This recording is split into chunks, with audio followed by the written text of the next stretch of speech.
Om. Lead us from the unreal to the real. Lead us from darkness unto light. Lead us from death to immortality. Om. Peace, peace, peace. The subject we have got today is the analysis of the great teaching. See, what is this about? When we were discussing in the last few weeks a wonderful mantra from the Brihadharanyaka Upanishad, one of my most favorite mantras in the Upanishads. It is Atmanam Ched Vijaniyat Ayam Asmi iti Purushaha Kimichan Kasya Kamaya Shariram Anusangjuaret.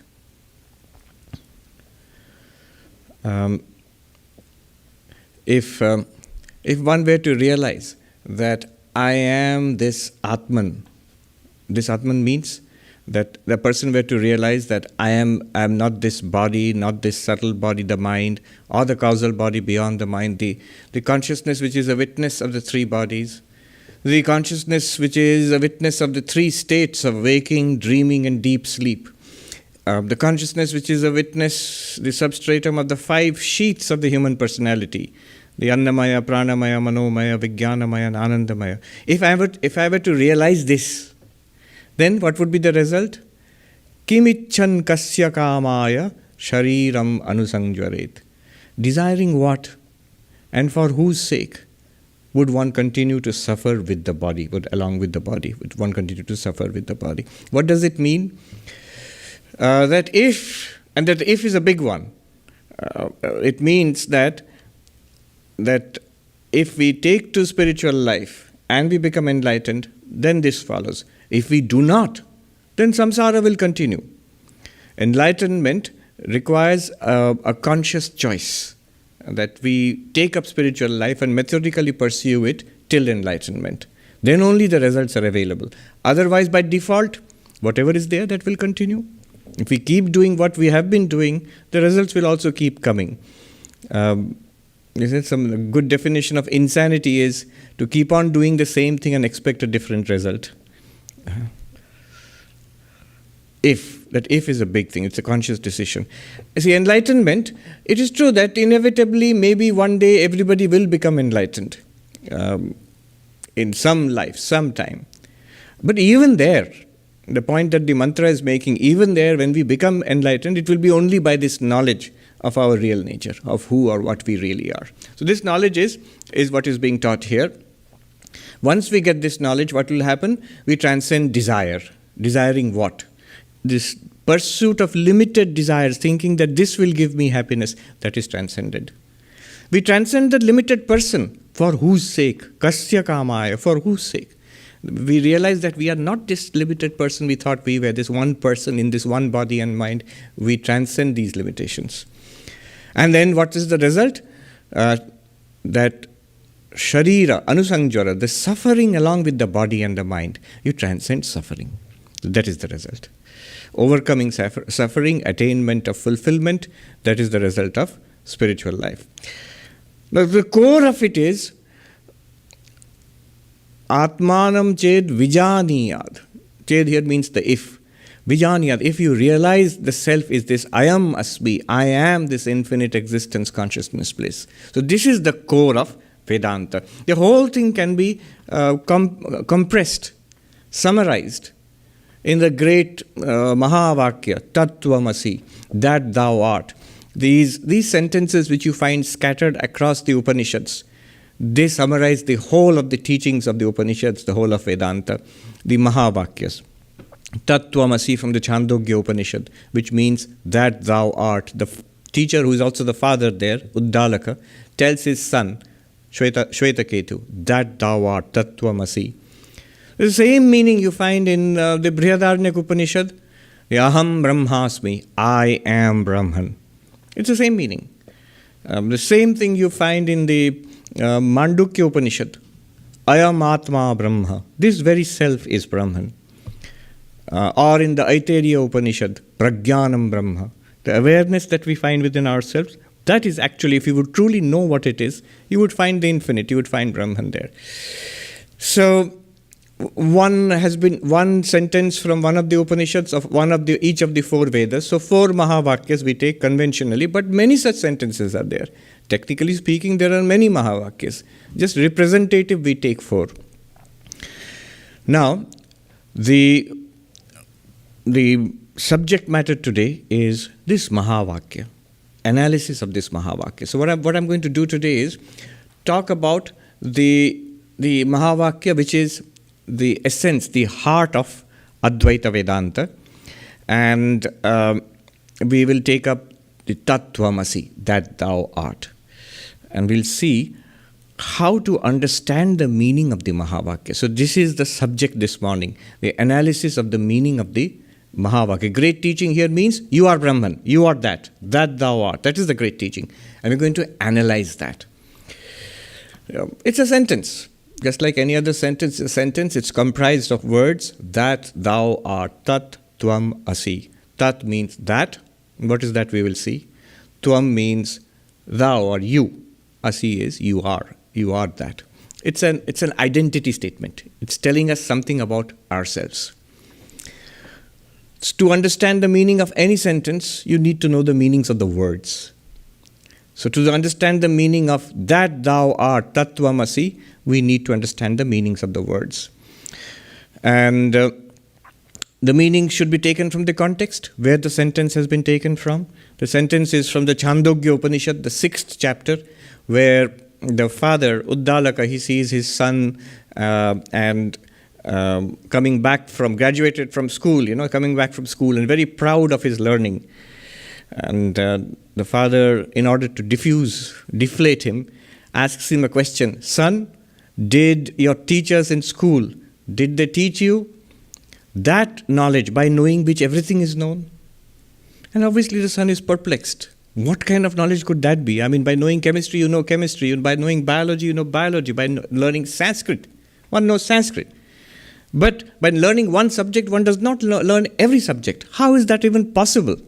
Is there such a knowledge by knowing which everything can be known? How is it possible? And then the father gives him a series of very famous examples. By knowing one lump of clay, we know all the pots, the kinds of pottery that can be made out of that clay. By knowing one lump of gold, one knows the essence of whatever kind of jewelry, the ornaments that can be made out of that gold. If you make a necklace out of it, it's the same gold. If you make a bracelet out of it, it's the same gold. If you make a crown or a tiara out of it, it's the same gold. Just by knowing the iron, one can know the nature of all the implements made out of that iron, and so on. He gives series of examples. Notice one interesting thing. So saying that I know all the pots, not necessarily that I will know all the shapes of the pots, the characteristics of the pots, the price of the pots. No. That depends upon the ingenuity of the potter and maybe the marketing officer or whatever. But I know one thing. It is clay. Whatever kind of pot you make out of that clay, I know one thing. It is clay through and through. The top is clay, bottom is clay, sides are clay, inside, outside, everything is just that clay, that lump of clay which I know. Similarly, there is one reality by knowing which everything in this world, what you consider to be real in this world, that can be known. How is this possible? So what the father wants to tell the son is that if you know the material cause of something, then you know the reality of whatever is made out of the material cause. Upadana karana. By material cause I mean like the clay. If you know it is clay, then you know anything that is made out of clay, that it will be clay and clay alone, nothing other than clay. As long as it is made out of that clay, you know that it is clay and clay alone. Once you know the material cause of something, you know the nature of all the products. Once you know the nature of the karana, cause, you know the nature of all the products, karyam. If the karana is known, the karyam will also be known. The material cause of the entire universe, the basis, the substratum. So, well, first of all, it has proved one thing, that it is possible by knowing one thing to know many things. If you know the underlying reality of something, you know the variety which comes out of it. By that I mean the essence of that variety, not the names and forms. That can change. So, then his father, Svetaketu's father, tells him, so Sadeva Samya Idam Agrasit. Before all this entire universe was manifested, it was one existence alone. Ekam eva dvitiyam, one alone, without a second. There was nothing else except that one existence. Think of existence itself. Just like you thought of clay as the reality of all the pots, gold as the reality, the substance of all the ornaments, the iron as the reality of all the iron implements. Think of existence itself as the reality of all the existing things. After all, what do you consider real? Something that exists. You see, think about it. It's a subtle point, but we never think in this way. What do we consider to be a reality? Reality is anything that exists, anything that is true. That's what we consider real. So these chairs and tables, these people, even this so-called empty space, is it real or not? Yes, that's what we consider to be real. Now this reality means existence. It is. Think of isness, existence, just in the way we, analogically, as we are thinking of clay or clay in the pots, or iron in the implements, or gold in the ornaments. So that one existence from which this entire universe came, that Tat Sat. So that existence from the entire universe has come, that is the meaning of the word Tat. How does that come about? After he explains all of these things to his son, the teacher or the father, Uddalaka, you can imagine the son being a sort of arrogant kind of teenager, self-sure. He still might be looking defiant and saying, yeah, so what? Then his father says, Tat Tvam Asi, that thou art. All this which I was talking about till now, I'm talking about you. It's your reality. Now, our favorite subject in the world is ourselves. The moment the father says, you are that, now the boy can no longer ignore it. He's talking about me. How can I ignore myself? Now, after all, the boy is full of himself. So, my father all the time has been talking about my real nature, Tat Tvam Asi, and still doesn't understand quite exactly what his father is trying to tell him. So he asks, please explain it to me again. 9 times in that chapter, his father explains. And every time, after every explanation, every example, he concludes, Tat Tvam Asi. There is one existence behind this entire universe, and that thou art, Tat Tvam Asi. So that's where the sentence comes from, Tat Tvam Asi. So we need to understand the meaning of Tat and Tvam, that and thou. What does that mean in that sentence, in that context? And what does thou, you, mean in that sentence? First of all, what you means there is very obvious. The teacher or the father is talking to his son. It you means Svetaketu, or in general, it just means the individual being, us, each of us. Every individual being is meant by the word you. Tvam. Tvam means thou or you. So you simply means you or I or any one of us, any sentient being, any jiva, to use the technical term, jiva. Jiva is a sentient being. More precisely, if we inquire into ourselves right now, what exactly is our conception of ourselves? Nothing very philosophical. It will sound abstract, but it actually is a nice description of, a precise description of how we experience ourselves.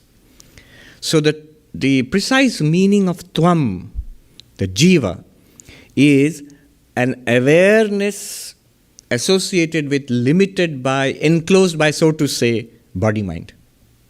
And isn't that how we think of ourselves? If you look at ourselves, each of us, what do we think of ourselves? I'm this person. What is this person?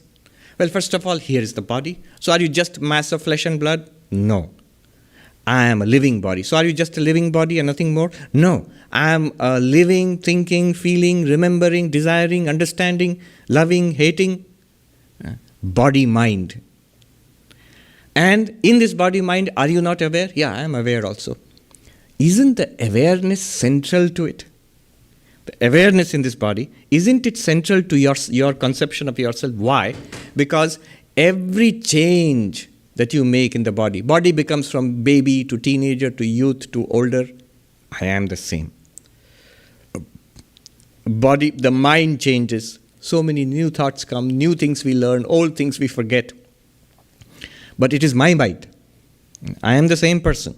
The mind which I had as a child, as a teenager, as a young person, as an old person. But it changes, but I am the same person. But just imagine, suppose the awareness were not there. It changed. Earlier you were aware, now no awareness. Would you still consider that you are existing? No. It would be dark. Suppose I'm not aware of anything. Body is there. Others are aware, the body is in coma or something, but I am not aware of anything. Then I would consider then that person has been extinguished. That person is not there. So, it is true, body, mind awareness, but the awareness is what we consider ourselves to be, surrounded by, associated by, sort of enclosed with the body-mind. This is the meaning of the word Tvam. Let me we'll be introducing a number of technicalities. So one more technical term. Let me introduce the technical term primary meaning. Why primary meaning? We will see. Primary meaning. Primary meaning means the dictionary meaning in Sanskrit, abhida artha or mukhya artha, vachya artha. Vachya artha literally means literal meaning. What you would normally see in a dictionary, what we normally understand. When I say you or him or her, he or she, we understand body, mind, and awareness behind it.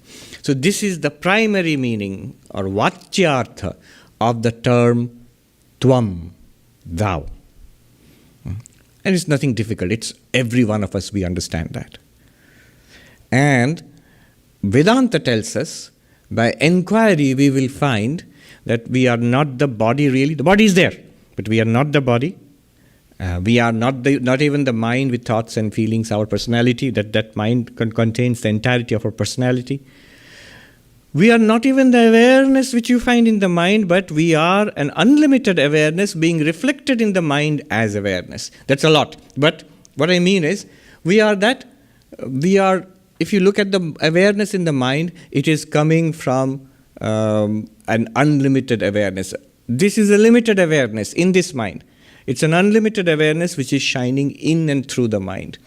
One nice example which I read, it originally in Hindi, it was like this.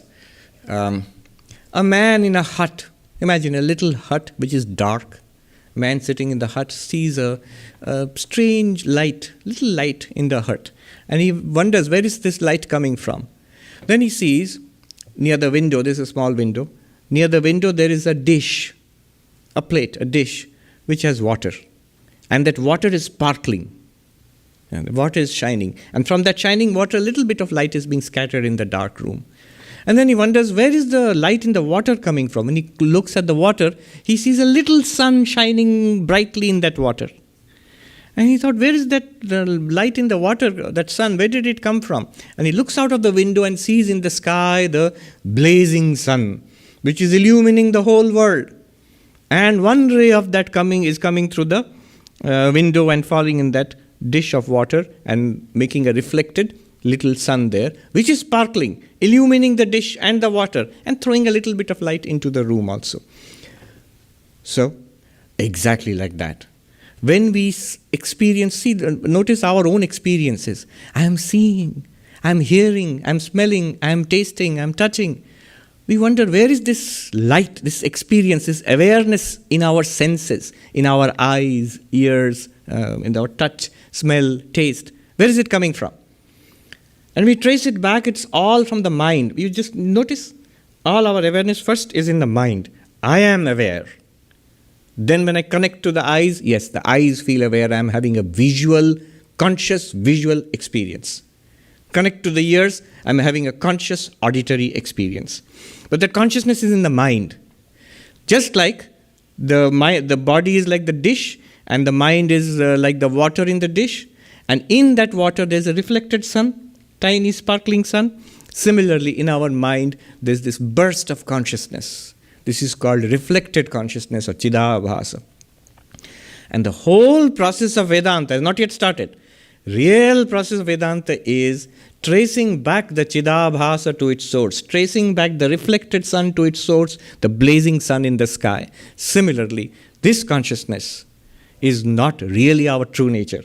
Our true nature is that pure consciousness, Atman, which in the Brihadharanyaka Upanishad mantra it said, Ayam asmi iti purusha. That is my real nature. So that's what we have to realize. You see, I don't get it. I don't experience that. Doesn't matter. That's why we are here, to finally go there. It's fine as long as we understand, here is the body, here is the mind in ourselves, and in the mind there is consciousness. Up to that, if we understand, perfectly all right, we can proceed. Why I'm saying all this is, the primary meaning, the vachyartha, the primary meaning of the word tvam is now pure consciousness plus mind and the reflected consciousness in the mind, and also the body which is incidentally associated with this mind in this birth. This is the meaning, the vachyartha of the primary meaning of the word tvam, you. What are we doing here? We are trying to find out the meanings of the words that and thou, tat and tvam, because we want to understand, we are analyzing the great teaching that thou art. So now we have got the meaning, the primary meaning of the word tvam, you. Why primary? Is there a secondary meaning? Yes, there is. We will see later. Now, the other word. What is the other word? That. Tat Tvam Asi. For that, to meaning of the word that, tat, we have to go back to the Upanishad itself, the context. And that is, it says, that existence from which the entire universe has come. Now, technically in Vedanta, and in fact in all theistic religions, that from which the entire universe has come, in which it exists, into which it will disappear after some time, Srishti, Sthiti, Pralaya, creation, existence, and finally dissolution. That. What is that? That is God. According to any theistic religion, God is the creator, preserver, and destroyer, finally the destroyer of the entire universe. In the Brahma Sutras, definition of Brahman is given. We always think Brahman must be Satchidananda. So no, the most common, universally acceptable definition of Brahman is the creator, preserver, and destroyer of this world. One reason is, if you talk about pure existence, pure consciousness, pure bliss, we are not sure what is meant. But we are very sure about this world, it's there. And if you explain something in terms of this world, it's easier to catch. The creator of this world. You see this world? Yes, the creator of this world. The reality in which this world exists, and that into which this world will finally dissolve. That is called Brahma. Janmadhyasya yataha, in the second sutra of the Brahma Sutras, which are all based on the Upanishads. Asya jagata janma sthiti bhranga yasmat tad brahma. Of this entire universe, wherefrom is the creation, in which it exists, into which it disappears, that is Brahman. And what Brahman is being talked about here? Not the absolute reality. It is Saguna Brahman, Ishvara or God. So the God of the universe, the creator of the entire universe, is being talked about here. Now, there is a problem. So what is this God of the entire universe? According to Vedanta, technically speaking, it is that pure consciousness which we talked about earlier. That same pure consciousness. But now limited, or let's say associated with the power of Maya and the creator of the subtle universe, the cosmic mind, the creator of the physical universe which we see around here, the entire gross universe. So consciousness associated with Maya, associated with the cosmic mind, associated with the cosmic body, associated with the Maya, that consciousness gets the name Ishvara, Saguna Brahman. That associated with Maya and the cosmic mind, that consciousness gets the name Hiranyagarbha. Associated with Maya and the cosmic mind and this entire universe, universe is his body, it gets the name Virat or Vishwarupa. What Arjuna saw in the 11th chapter of the Bhagavad Gita. So that is the meaning, an amazing, stunning meaning. The God of all theistic religions. That is the meaning of that. What meaning? Primary meaning. Vachyartha. Primary meaning of the word that. That is what we understand when we hear that. That is what we understand when we hear tvam, this being. Consciousness Mind, reflected consciousness, body. And so notice the similarity. Consciousness being filtered through, we can call it the causal body or ignorance, then the subtle body, then the physical body. That is the meaning of the individual being, Tvam. Consciousness shining through the cosmic causal body, Maya, and the cosmic subtle body, and the cosmic physical body is called Tat, thou, that reality, or Brahman. So 3 levels of filtering: causal, subtle, and physical or gross. Now we have got the primary meaning, Vachyartha, of that and thou. Say, yes, fine, hurry it up, we understand all this. But did you notice, we have landed up ourselves in a nice little soup. Big problem. Why? When you say that thou art, you are that. Huge contradiction. I, this individual being, how can I be that? The creator, preserver, and destroyer of the universe, which is associated with Maya, which is associated with the cosmic mind, which is associated with the universe as its body. Universe is not my body is this much only. All minds are not my mind is this mind only. So, I am the limited individual, that is the unlimited God. How can they be the same? That thou art does not make sense. Vedanta puts it in this way. That reality is Sarva Shaktiman, all-powerful, omnipotent. All powers are there. I am Alpa Shaktiman. I am the individual. Thou, you are the individual. So little power. We are helpless. We are really helpless.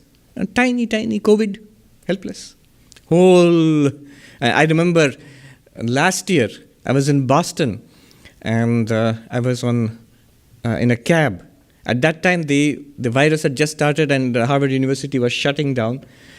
And this cab driver, I think he was a Middle Eastern guy, he was telling me, this is real power. He had a thick accent. This is real power. One tiny thing, and all our civilization grounds to a halt. And he was right, over the last 1.5 years. So, we are so helpless. Alpa Shaktiman. Our knowledge is so limited. Alpagya. The more we know, the more we realize how much we do not know. And God is omniscient, all-knowing. Cosmic mind, all-knowing. One big difference. You may have noted it, but it's a crucial difference. My existence is certain. I am aware of this. I am aware of my own existence. If there's one thing that I'm certain of, one thing that is first and primarily revealed to me, it is my own existence. This is called aparoksha. My own existence is all the time directly revealed to me. I exist, and after that I'm aware of you all and the world. My own existence is primary. See, if you are there, how do I know? I have to see. Who came to today's talk? I have to ask. I have to see, I have to ask, I have to look at records or something like that. So I depend on external instruments to verify the existence of external people and things and events. What is happening in the world? I must look at the news. But about my own existence, am I here? Do I have to look? Do I have to touch? Am I here? Yes, I am here. No. I do not have to deploy any of my instruments of knowledge to get knowledge about my own existence. My own existence is primary. It comes before I know anything else. So this directly evident self-existence is called aparoksha. Thou, what I mean here is, you, the term you, tvam, is directly present. Its existence is aparoksha, direct, immediately aware. You don't need to know and you don't need to prove it. It's automatically self-manifesting. And in contrast, that God, creator, preserver, destroyer of the universe, cosmic mind, cosmic body, and so on and so forth, how do you know about it? What is the proof of the existence of that God? You say either we read about it in the Upanishads or in the scriptures of the world, the different theistic religions. Some religions don't even talk about that God. So, scriptures tell us the great mystics of the world, those who have experienced, had a vision of God, They tell us, oh, we saw. So we have to depend on sources beyond our direct knowledge. It is not directly evident to us, it's not aparoksha. We don't even see it. It is paroksha. Paroksha means not directly evident, not even seen by the senses. Seen by the senses is called pratyaksha. Not even seen by the senses. Paroksha, beyond the range of our senses. Beyond the range of our senses, not that we do not know about it, but we know about it through secondary sources. So we have heard about it, we believe in it. We have heard about it from, reliable sources, from great saints and mystics. We have read about it in the great scriptures of the world, fine. But the crucial point I want to make here is Tat. The word that refers to God who is paroksha. So these are the differences between Tvam and Tat, between you and that. The differences are that I am small and that is vast. I have limited power, Alpa Shakti, that is Sarva Shakti, all powerful. I have limited knowledge, Alpagya, that is all knowing, omniscient. But most crucially, I am directly evident to myself. My existence is very clear to me. Aparoksha. Not dependent on anything else. In fact, my knowledge of everything else depends first on my own existence. So my existence is aparoksha, but the existence of that is paroksha, is beyond the range of my senses and certainly not directly evident to me, the existence of that. All right, so what have we done? We have a catalog of differences, that and thou, tat and tvam, very different. And what did the great saying, the great teaching tell us? That thou art. You are that, Tat Tvam Asi. How? Our question is how? If you think about it, this sentence does not make any sense at all. And yet, Upanishads, so it must make sense. You see, first of all, one must appreciate the problem. The problem is that and thou are not compatible. Clearly different. And then, how do you say that thou art, Tat Tvam Asi?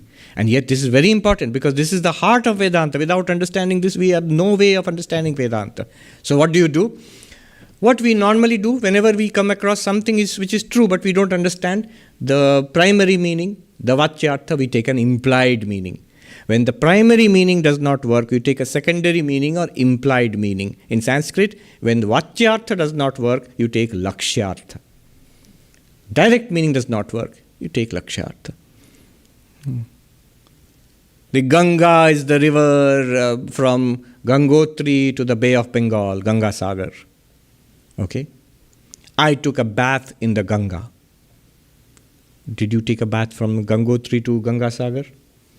No. It is understood. We immediately take the implied meaning. That the meaning of Ganga which you are using is at some point in the Ganga you took a dip in the river. That's all. And we automatically, easily take the implied meaning. I bought a mango, delicious mango. I ate the mango. Now, we immediately take the implied meaning. He said, when you bought the mango, you mean the entire mango. The skin and the flesh and the seed inside it. But when you say, I ate the mango, we all understand. You mean that you ate the flesh of the mango. You didn't eat the seed or the skin or anything. We took that, see the same word mango. In one sense, we meant the entire fruit. In the next meaning sentence, same word is used. But we understand it means only part of that fruit, the edible part. Same word Ganga.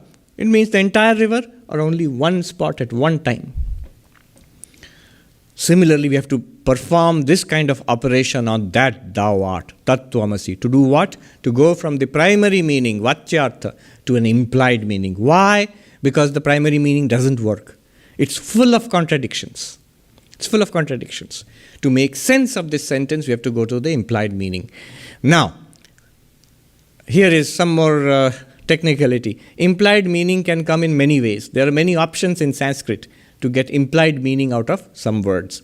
One is called Jahad Lakshana. Jahad Lakshana means getting the implied meaning by giving up the original meaning. What is the original meaning? The vacyartha, the primary meaning. Give up that, take a new meaning, and then the sentence will make sense.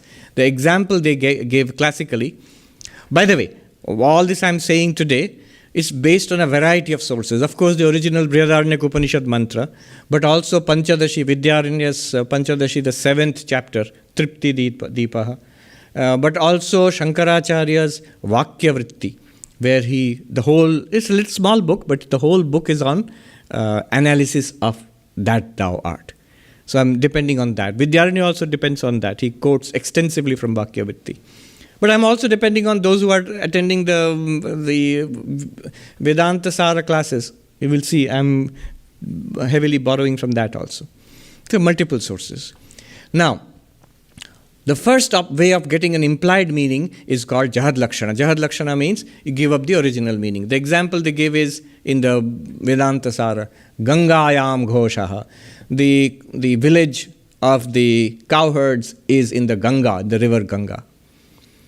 Now that doesn't make sense. How can the cowherds stay in a river? They're going to drown along with the cows. So what you mean is whenever you say that, you mean it's on the bank of the river. When you say famously, Shakespeare's house, Stratford-on-Avon, it's on the bank of the river Avon. You say Manhattan on the Hudson. Doesn't mean Manhattan is inside the Hudson. It means Manhattan is on the bank of the river Hudson. Some of the early letters from Swami Vivekananda, you see letterhead, Belur on Ganges or Belur on the Ganga. It means the monastery which is on the bank of the Ganga, bank of the river Ganga. So what we do is, we give up the meaning of the original word Ganga, which is the river, which is water. We give up the meaning. We take a proximate meaning. What is the proximate meaning? Bank of the river, near the river. So, Gangayam Ghosha means the village or the colony or the neighborhood of the cowherds is on the bank of the river Ganga. We have taken an implied meaning. Can we do that? Can we take an implied meaning by giving up the original meaning of Tat or Tvam? No, we cannot. Because our Vedanta says, I am that infinite consciousness. And what is the meaning of Tvam or Tat? The meaning of Tvam, of thou, if the primary meaning is that infinite consciousness, remember the sun in the sky? That sun in the sky, plus the dish and the water and the reflected sun. Now, if you give up the entire meaning, you're giving up the sun also. Infinite consciousness, Brahman, reflected in this mind as the reflected consciousness, associated with this mind and body, is the meaning of Tvam, you, I. If I give up this entire meaning and try to take some other meaning, nearby meaning, what will happen is that infinite consciousness also will be given up. I can't do that. Do you see why we cannot take this Jahad Lakshana, giving up the meaning? We can't give up the meaning because the meaning includes, a part of the meaning is what we want to point out. When you want to say, what is the source of the light in that little hut? Is it the hut? Is it the dish? Is it the water? Is it the reflected sun? Or is the source the real sun? If you give up the entire series, hut, dish, water, reflected sun, sun in the sky, you will never come to the source of the light. The source of the light is the real sun. It is part of that collection, that series. So we can't give up the whole meaning. Then another method we take up for finding out the implied meaning, the other method is called Ajahad Lakshana. Ajahad Lakshana. Ajahad Lakshana means instead of giving up the meaning, you keep the meaning. Keep the primary meaning. Vachyartha. Add something to it. Then the sentence will make sense. How? These are all common techniques we use. We are giving them fancy names. Jahad Lakshana, Ajahad Lakshana. But we use them all the time. So, example is a very cute example they use in Vedanta Sara. Shona Dhavati. Shona Dhavati means red. The brown one or the red one is running. How can red is a color. How can it race? So its reference is to horse racing. So we know that the Vedantins in old days were not boring people. They went to horse races. So the red one is running means the red horse is running. You add one more word. Keep the word red. Keep the word running. Add one more word. Shona Ashwa Dhavati. Ashwa means horse. So the red horse is running. Now the sentence makes sense. Oh, the red horse, of course. The red horse is running or winning or whatever. Can we do that? Can we keep all of it whatever we have got, Tat and Tvam, and add something from outside which will make it, make this work? Can we add Tvam to Tat or Tat to Tvam and then make it work? No. You have Tvam. Tvam means the individual being. I is individual being. I retain myself, body, mind, individual, Sarvapriyananda, plus add God of the universe. God plus this miserable creature. Will it overcome my sufferings? No. It will not. Because the source of suffering is still kept there. What is the source of suffering? I am this limited being. To me, whatever you add, the source of the misery is still there. If I have a cut in the arm, in my hand, and I add few more hands to me, I become like a deity, like the Durga or something like that. Will the pain in that hand go away? No. So, you cannot add something to the original meaning to make this sentence that thou art work. This second option, ajahad lakshana, keeping the original meaning, primary meaning, adding something more, making sense, does not make sense. It will not give the meaning of, Chidananda Rupa Shivoham. That ultimate result which we are looking for won't come this way. Then there's one more option in Sanskrit, which is called Jahad Ajahad Lakshana, which is what we are looking for basically, which allows you to keep a part of the original meaning and give up a part of the meaning, to retain a part of the original meaning and give up some incidental, accidental, superimposed, unimportant aspect. Example, the example which they gave is Soyam Devadatta. This is that Devadatta. Devadatta is just a guy. So Devadatta, imagine you met Devadatta in Mumbai 20 years ago. So that Devadatta was 20 years ago in the past. That Devadatta was in a different place in Mumbai. And this Devadatta is here in the present. This Devadatta is here in Manhattan. Different place, different time. That Devadatta was young. This Devadatta is middle-aged. That Devadatta was slim. This Devadatta is plump. So there's so much different. That Devadatta had a lot of hair. This Devadatta is bald. So many differences. But when you say, this is that Devadatta, we always do that. When you recognize anybody after a long time, or any place after a long time, you do that. What do? You set aside all the not essential, not relevant features. That the Devadatta was in Mumbai as in Manhattan does not affect the fact that he is Devadatta. That he was at one time young and now not so young does not affect the fact that he is Devadatta.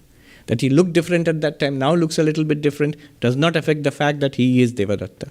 Similarly, here, can we apply this partial giving up the meaning, partial retaining the meaning, and make sense of that thou art? Yes.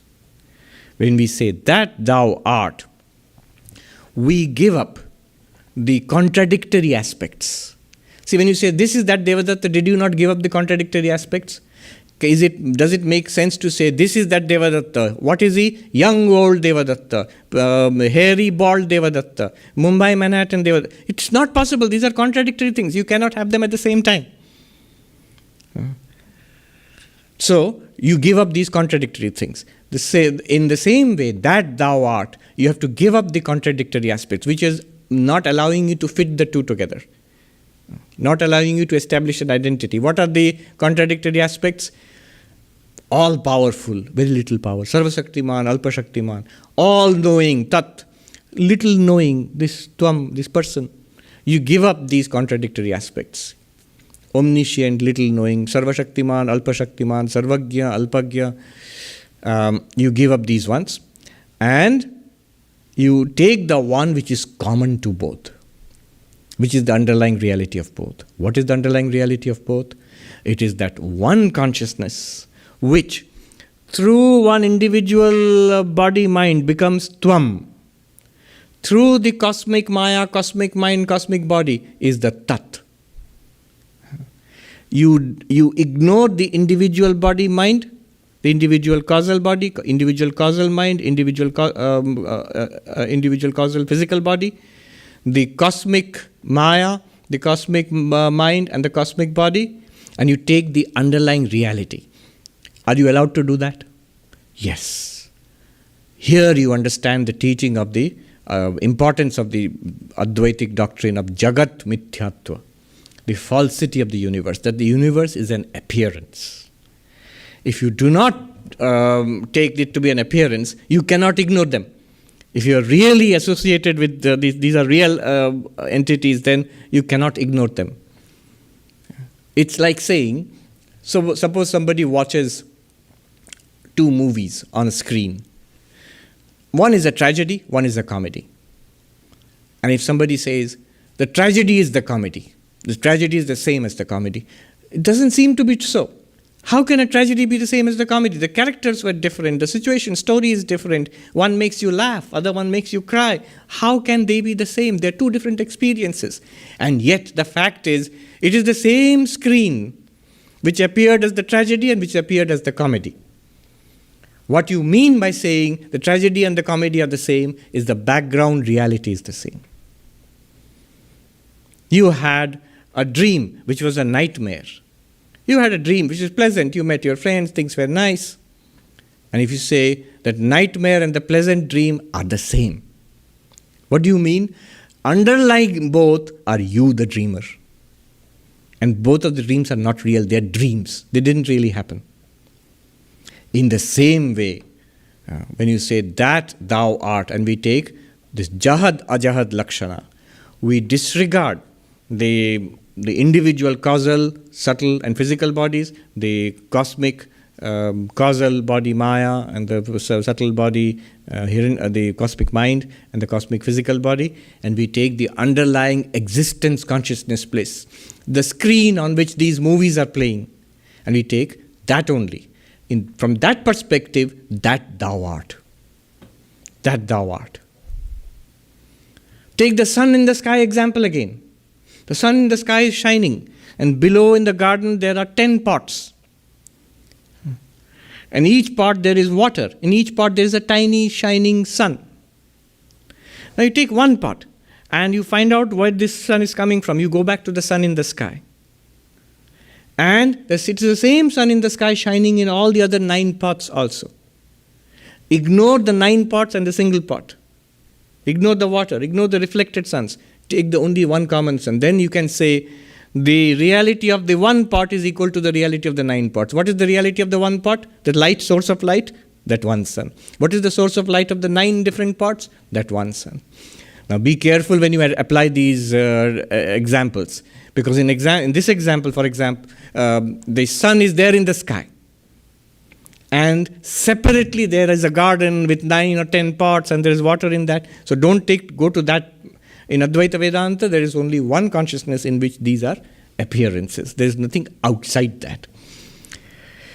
So the final meaning of that thou art is established by Jahad Ajahad Lakshana. It's an implied meaning. This is called Lakshyartha. What is the Lakshyartha of Tvam? Pure consciousness. What is the Lakshyartha of Tat? Pure consciousness. The Lakshyartha of Tvam is pure consciousness, Lakshyartha of Tat is pure consciousness.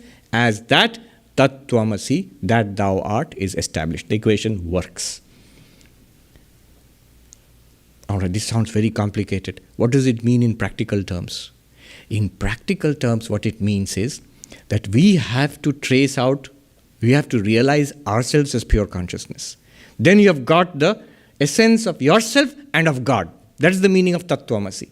Then you can say, Aham Brahmasmi.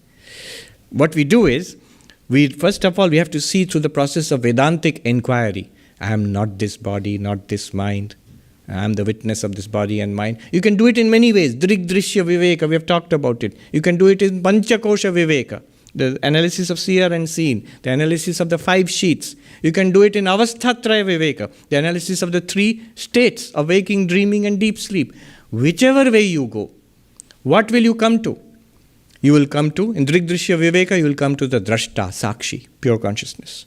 In Panchakosha, in analysis of 5 sheets, you will come to the Panchakosha Vilakshana Atma, the consciousness which is distinct, underlying, illumining the 5 and infusing the 5 sheets. In Avasthatraya, the waking, dreaming, deep sleep analysis, what will you come to finally? Turiya, the 4th. Not the waker, not the dreamer, not the deep sleeper, but the underlying consciousness of the 3, the 4th, Turiya. It's all the same. Whether it's the Turiya or the consciousness witness of the five sheets or the Sakshi witness of all Drishya, it's the same thing. Now what you have to do is to see that this Sakshi, this witness consciousness, this Turiya, you see that it is infinite. It has no limitations. It is beyond death. It is always free of karma. It is ever liberated. This is called Brahman. And you realize, I am Brahman. Aham Brahmasmi. Ayam asmiti purushaha. Atmanam ched vijaniyat. Ayam asmiti purusha. I realize that I am this infinite consciousness, this Brahman. See, two errors have to be corrected. This whole process is a correction of two errors. Error about God, error about myself. And follow this carefully. Vidyaranya points it out, subtle point. What is the error about myself? The error about myself is that at this most subtle level, I'm not even talking about body, mind and all of that. I'm talking about the witness consciousness. Once we discover the witness consciousness, I am the witness of body and mind. There's an error. What is the error? It is the limited nature, parichinnatvam, the limited nature of this consciousness. I am this consciousness, but I am not the reality of the entire universe. I am just this witness of this body and mind. This is the error. What is the error about God? That God is paroksha, something other than me. That is the error about God. There is something out there called God, which I'm calling that. This is the error about God. God is not paroksha. God is actually aparoksha. I remember Swami Ramananda ji, who is now in Banaras, a senior monk of our order. He told me when he was a student, his pre-monastic name was Marjit. When he was a student, he used to go to Swami Premeshananda ji, who was a disciple of the Holy Mother. And Swami Premeshananda ji encouraged him to become a monk, which he did. So one day, the Swami told me, one day I had gone to him and the Swami Premeshananda ji was sitting on the bed and I bowed down to him. As I looked up, he said to me, as I looked up to the Swami leaned down and put his finger on my forehead. And he pushed. And I was startled, so I just jerked back. And the Swami said, there, that one which was startled, other than that there is no rascal called God. In Bengali he said, oi je chomke utlo, o chhada kono shala bhagavan nei. What does it mean? Does it mean that he said, Marjit o chhada kono bhagavan nei? They called him by his pre-monastic name and said that. Then what does it mean? Does it mean that person is God? No. He is not taking the primary meaning, vachyartha. When he says, other than that, there is no rascal called God, he is taking the lakshyartha, implied meaning. Not the body, not the person called Marjit. Not even the mind, where the personality resides. Not that. Not even the causal body, the ajnana beyond that.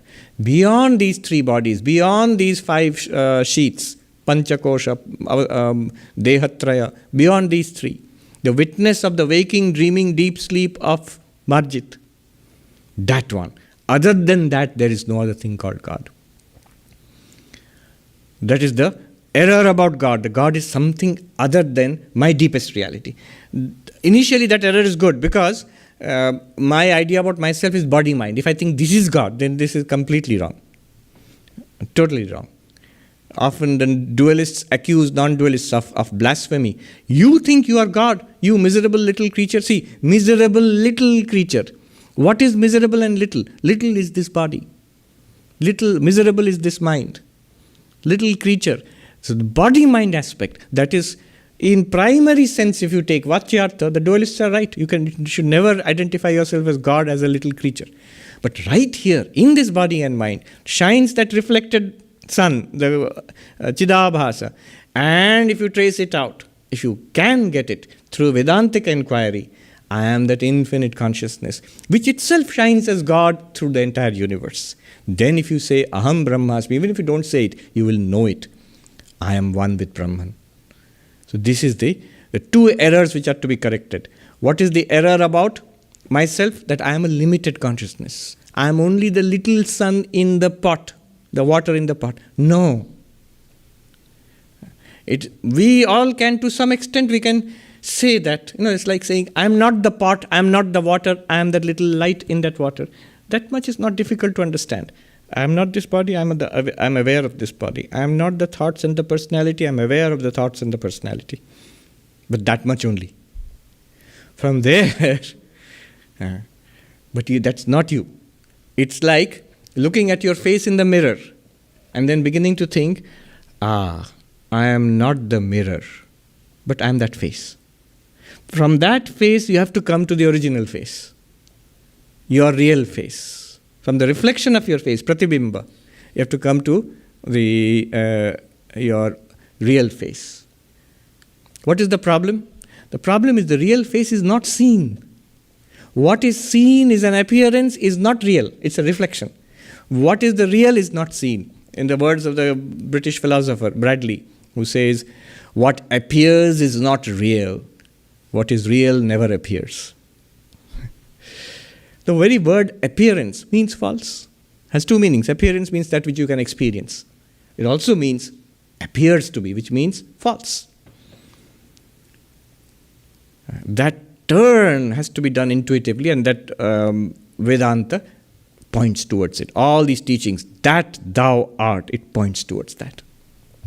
And we have to catch it intuitively. Here, an opponent of Vedanta asks a question. Hey, wait a minute. Rain on your parade. All this is very nice. But language cannot give you direct knowledge of anything. All sentences give you paroksha jnana. So if you read something about Central Park, have you seen Central Park? No. You will see Central Park, you will get direct knowledge of Central Park. When you walk down there and take a look at Central Park, you will see Central Park. But no matter how much you read about it or you see the pictures, you have not experienced Central Park. So similarly, language in the Upanishads, they give us indirect knowledge about Brahman. This is called paroksha jnana.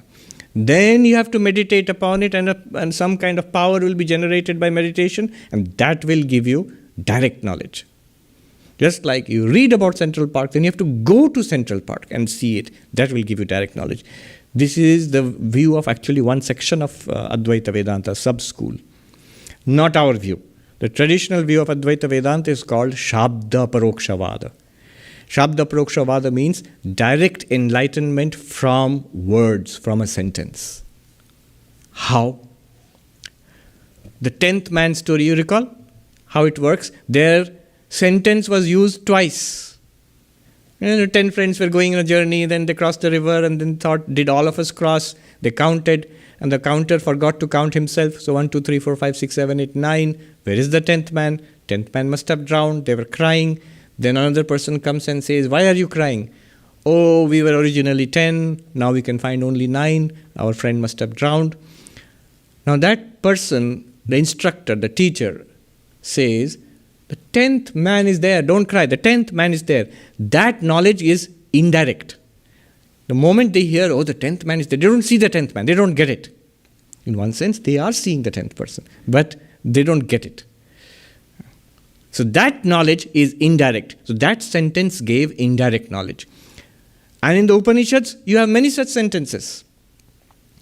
Satyam jnanam anantam brahma. Brahman is infinite existence consciousness. Still indirect. Brahman is that from which the entire universe comes, in which it exists, into which it finally disappears. Indirect. We're just hearing about it. We get some information, but we don't directly experience anything. Then that wise man told that, don't worry, there is that 10th man is there. Where? I'll show you. Now is coming another sentence, but this one will give direct experience. How? He says, count again. 1, 2, 3, 4, 5, 6, 7, 8, 9. And he takes his hand and turns it, thou art the 10th, Tat Tvam Asi. And he says, oh, I am the 10th. This knowledge, is it direct or indirect? It's direct. It's not something he believes in. It's something he gets immediately. Why is it direct? Because his own existence is directly present to him. And you have just told him something about his own existence, that is the 10th. So that knowledge that I am the 10th is a direct knowledge. How did it come? By the sentence, thou art the 10th. So sentence can generate direct knowledge also in rare circumstances. So there are Vedantic sentences, Upanishadic sentences, which give you indirect knowledge. There is something called Brahman. These are technically called avantara vakya, secondary sentences. And the mahavakya, that thou art, I am Brahman, this very self is Brahman. This consciousness you are experiencing now, it is Brahman, if you would really appreciate it. These are all sentences which give you direct knowledge. If it works, if you understand. Yeah. For understanding all this, what we did little while ago, the whole process of analysis of the great sentence. So this is how it comes together. Sentences can give direct knowledge. Sentence like, thou art the 10th. Sentence like, the Tat Tvam Asi, that thou art. If the student is prepared, primed, let us say, it will happen in a flash. If it doesn't happen, repeat the priming process. Study, keep on studying, Shravana, Manana, all of this will go on. Shravana, Manana, Nididhyasana will help until that breakthrough happens. But the breakthrough happens not because of anything else. It happens because of that sentence. That's why the Vedanta Vakya is called Pramana, a source of knowledge, source of spiritual knowledge, source of realization. Here, I'll conclude with a little, very subtle and elegant observation of Vidyaranya. He says, what was the question? Sentences cannot give direct knowledge. All this is nonsense. Whatever you read about Vedanta will keep on giving indirect knowledge only. And he says, no, there are sentences which can illumine you, which can directly reveal the truth, like the thou art the 10th. So that's the classic answer to this objection. Vidyaranya gives another answer, which is very elegant, which I have not come across anywhere else, only in the Pancadasi. He says, if the sentence does not give you direct knowledge of Brahman, consider what a disaster you are building for yourself. Why? Look at it this way, he says. You, the jiva, your own existence is aparoksha. We have all agreed to this, that your own existence is automatically present to you. You don't even question it ever. You can question everything else, but not your own existence. The whole of Descartes' inquiries, skeptical inquiries, is stopped at cogito ergo sum, that I think, therefore I am. So, some way or the other, you will come to the rock bottom, which is your own existence. So, when the student comes to the teacher, without any Vedanta also, student is certain of one thing, like everybody else, of one's own existence. The student's own existence is aparoksha, directly present. And now you are telling him that by coming to Vedanta and engaging in Vedantic study, you will get indirect knowledge of the identity of Jiva Brahma. Indirect knowledge of identity of Jiva Brahma. How will you get it? By Vedantic Shravana, Manana, inquiry into Vedanta. Identity of Jiva and Brahma. What kind of identity knowledge you will get? Paroksha. Indirect knowledge. You will be told that you are Brahman, that much, and that will be indirect. The indirect knowledge of Jiva and Brahma identity means that the Jiva also becomes indirect then. Think about it carefully. How did the Dashamas Tvam Asi, thou art the 10th, how did it become direct knowledge? Because first of all, it worked only because the 10th man, his own existence was already direct for him. You just told him one more thing about himself. He said, oh, then the 10th, I am the 10th, that also becomes direct. But now you are saying, the poor fellow who has come to you with direct knowledge about his own existence, and he wants to know I am Brahman, you have said now, the identity of yourself and Brahman is indirect, which means you are also indirect to yourself. The Jiva came with his own direct experience of his own aparokshatvam, and he wanted Brahma aparokshatvam, in knowledge of his own infinity. Now, intermediary, you are promising him ultimate realization, but intermediary step, after Vedantic study, what has happened now?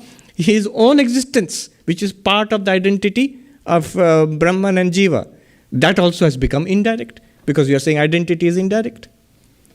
Then Vidyaranya makes fun. He says that it's like somebody who came with an amount of capital, money to invest so that he will earn some interest. And following your scheme, he has not only earned any interest, he has lost the capital also. You came with the capital of aparokshatvam, I exist. But I want to know that by which my existence becomes infinite and free of trouble. And you have taught me this wonderful Vedanta by which my own direct existence has become theoretical now. Your own existence is always beyond doubt. Vedanta, Advaita Vedanta is very simple actually. You have that infinite existence with you already. Sri Ramakrishna's, you do not recognize it. You have that infinite existence with you already, you do not recognize it. Sri Ramakrishna's story of the diamond. The washerman got a diamond and he did not know what it was. He thought it was just a shiny stone, and he used it to scrub dirty clothes. But then he thought, it's a strange stone, not like anything else. Let me ask my friend, the vegetable seller. So he went to the vegetable seller. The vegetable seller was a little more educated than this man. He said, it's a special stone, that much I can understand. I will give you 10 rupees for it. But luckily that man didn't sell it. So he went to he went to a diamond merchant. Each person was giving him more money. He went to a diamond merchant. Diamond merchant said, this is the best diamond I've ever seen, and I will give you 1,000,000 rupees for it. And so the poor washerman, his poverty was removed, his sorrow was removed. This is the story of Vedanta. We have the diamond with us right now. What is the diamond? By which we are seeing, hearing. We're using it to scrub clothes. Seeing, hearing. We are fighting. We are unhappy. We're using that to become unhappy. If you're not conscious, you would not be unhappy also. We are using that to become miserable. So that diamond is with us already. Which is the diamond? Where exactly in our experience is the diamond? Your own indubitable, directly experienced existence. Your aparokshatvam. That's the diamond. What is its nature? Its nature is consciousness, awareness. The undeniable consciousness which you have, that's the diamond. But now you have to be introduced to its diamond nature. That consciousness in itself is infinite and not limited by body or mind, not limited by suffering. That is what Vedanta does. It takes the aparokshatvam of the jiva and gives it the ananta nature of Brahman. You are an ananta aparoksha. Ananta means not limited in time, you cannot die. Not limited in space, entirety of space appears in you, the consciousness. Not limited in object, you are not only this, not that, not like that. Everything, this and that, and everything else appears in you, shines in you, disappears back into you. Therefore, you are not limited, anantam. Not limited in space, not limited in time, not limited by object. Desha kala vastu paricheda shunyam. That is called ananta, limitlessness. Your directness already available to you. Focus on that and try to realize the limitlessness of your directness. I'll put it that way. I coined it just now. The limitlessness of your direct presence, even better. Your direct presence, our direct presence, which you experience all the time. Effortlessly we experience our direct presence. The limitlessness of that is revealed by Vedanta, and that is moksha. That is freedom. That is the whole of spiritual life. I pray to Sri Ramakrishna, to the Holy Mother, to Swami Vivekananda. By their grace, may we realize this. I was reading some unpublished anecdotes about them. A senior monk told Swami Chetananandaji many years ago in Banaras. He had heard this from Swami Vidyanananda, one of the direct disciples of Sri Ramakrishna. Many years after Sri Ramakrishna has attained Mahasamadhi, Holy Mother has attained Mahasamadhi, I think, yes. Sri Ramakrishna came in a dream to Swami Vidyanananda and said, "You have been talking about me. Talk about her also. Talk about her also." Why? And this is Muktir Malik to O. She is the master. She is the one who gives moksha, freedom, mukti. It's her gift, not even mine. So the one upon whom she is gracious, she can give everything, dharma, artha, kama, and moksha also. Then what is Sri Ramakrishna? Sri Ramakrishna is moksha. But to give that, to get that, That is our real nature. But to get that, in between, Swami Brahmananda was asked, why do you worship the Divine Mother? And Swami Brahmananda replied, because the keys to moksha, chabikati, the keys to moksha are in the hands of the Divine Mother. So our special prayers to the Divine Mother, in the form of the Holy Mother Ma Sharda here, is to bless us that in this very life we may enter into the infinitude of our directly experienced existence. Om Shanti Shanti Shanti Harihi Om Tat Sat Shri Ramakrishna Arpanamastu. Take care everybody and stay well.